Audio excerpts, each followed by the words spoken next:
you crash at the end of a concert. I mean, what is that day like? And how can a venue like ours that we're building make that day easier, make it more efficient? Those are important things from the artist standpoint. Yeah, absolutely. I'm actually excited for, as we are building these venues, this is the time to talk about it. There's no point in talking about it when it's when they're all built and we go, oh, we should have done that. Right. And we're obviously going to learn as you go. You're going to learn from one venue to the next. That's right. From Denver to Texas to wherever it may be. Yep. They're all going to differ, obviously, because of the way they're situated and stuff like that. But as I say, it's all about ease, because we live in those venues, and how do we make it as comfortable as possible for everyone involved?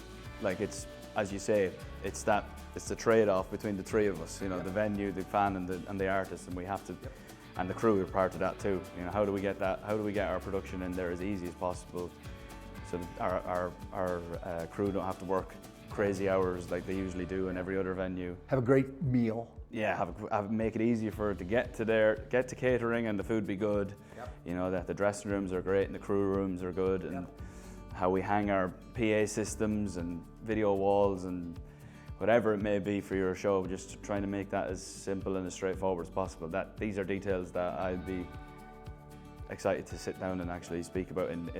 We arrive at these venues at 6, 7 in the morning, and it's a long day. I know the crew are working from the minute we arrive, but it is a long day, and there are parts of the day where people are sat around and nothing to do, and especially in these amphitheaters, we're talking about a lot of outdoor space. You know, whereas if you're in a venue, if you're in an arena, you're in there for the day. It's the four walls and the dark halls of a sports arena. Where these outdoor venues, we could do a lot more to make it. I call it basically a summer camp, because that's effectively what it is. We go and we travel. We travel America on a tour bus, and we jump off in all these different cities, and you need something to do. The food and beverage side. But what is the best venue you've ever been to where the food and beverage was really good in terms of the catering piece of it? That's a good call. Wow, that's a really good show. I'd have to have a deep think, because I've played most of those amphitheaters around the country. I guess a lot of these newer ones, like newer arenas, places like the Forum in LA, things like that. They're like, any of the places that are purpose built for music are always the best, I find. And yeah, it's a big part of it, because we always, like, off the top of my head now I can't think, but there will be one that comes to mind of I know that venue because the food was good. Because we're working hard in that category to build food and beverage as part of the package, so that when an artist leaves and his manager calls back home and goes, holy cow, the guys loved this.